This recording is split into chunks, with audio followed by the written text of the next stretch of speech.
Warner Brothers CEO Kevin Tsujihara was recently speaking at a media and technology conference when he made the following comments regarding his DC movies versus Marvel movies. Tsujihara said the following: "The worlds of DC are very different. They're steeped in realism, and they're a little bit edgier than Marvel's movies." Mark, what do you make of his comments?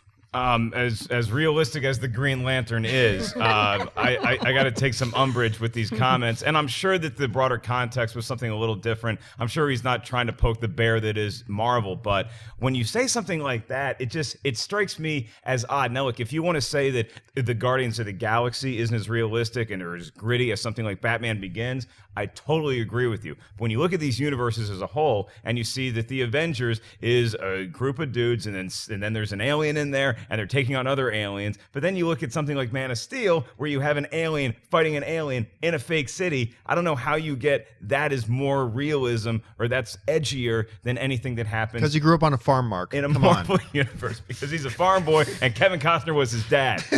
I mean, I don't understand why. It seems like every time that Marvel references DC, it's like, oh no, it's really cool that everybody's making these cool comic book movies. And DC, I get it. They feel like the little brother right now, even though they were around long before Marvel. And as far as films go, DC is saying, oh no, we got to take a shot. Neither one of these is Motley Crue. Neither one of these is Nirvana. They aren't two totally different things. They're all comic book films, and some of them are going to be more realistic than others. Some are going to have an edge to them, but I don't really think you need to have a dividing line like this. You know, when you say that Marvel, whenever they talk, everything's fine, everything's cool, lest you forget that Captain America press conference where Anthony Mackie, remember when it was first announced that Batman vs. Superman and Captain America, at the time just known as Captain America 3, was going to come out on the same day, and they had that press, and Anthony Mackie started talking a whole lot of smack at that table, which was great. I love it.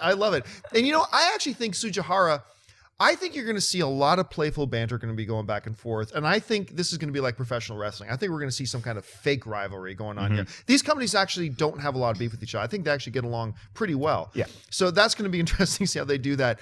But, you know, here's my thing about realism when it comes to these superhero movies.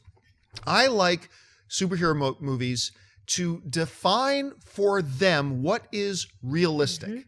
Now, if you tell me your world, your cinematic universe you're creating, there is a planet called Krypton. This guy comes here because of the yellow sun. He has these certain abilities, and he can do this, he can do this, he can do this, and this is what happens. Okay, now you have created for me what you say in your universe is realistic.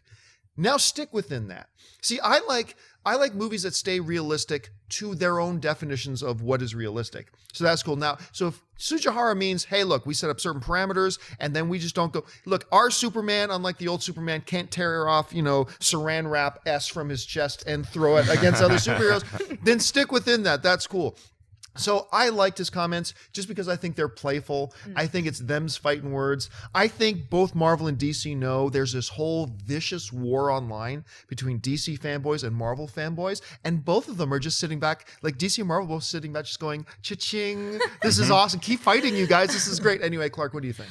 Well, there's no weight on this question for me, as AMC Movie Talk viewers might know. No, but, you know, it's funny. So I think that there's a couple of things about this. The first thing is maybe back in the, you know, Dark Knight time, when the Dark Knight came out, and it was the first time we had seen a less cartoony version of the Joker on the big screen, you know, Batman as the tumbler instead of the Batmobile, like, you know, the military inspired suit, those types of things. Right. And then you have the first Iron Man come out, and Downey's there and he's throwing one-liners and AC/DC's playing in the trailer and all that stuff. Maybe I could see this type of argument being made. But even on the other hand of that, to me, when I think of edgy and I think of realistic, what I think of are, you know, even as far back in the first Iron Man, we're dealing with the weapons trade, we're dealing with terrorism, we're dealing with corporations, we're dealing with science. To me, that's actually pretty realistic and you know, legit fodder to be discussed. Now that we're in present time and it's 2015, I don't know if this gentleman from the WB saw Winter Soldier, but to me, like, that was not a frou-frou superhero movie. No, not at all. And this is not, you know, America's Boy Scout fighting Nazis. This was, you know, this was a very edgy and gritty movie, especially for Marvel and especially for Captain America. So I just don't think that this argument really holds as much water as maybe it could have.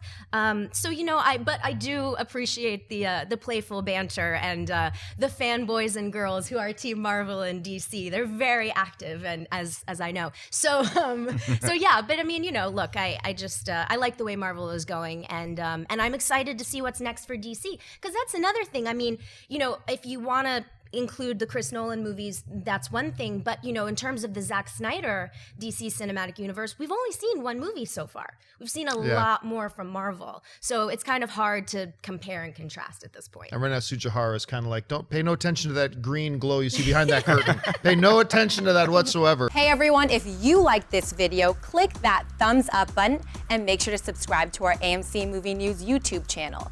It's free and helps you stay up to date with all the latest movie news, as well as our daily AMC movie talk show.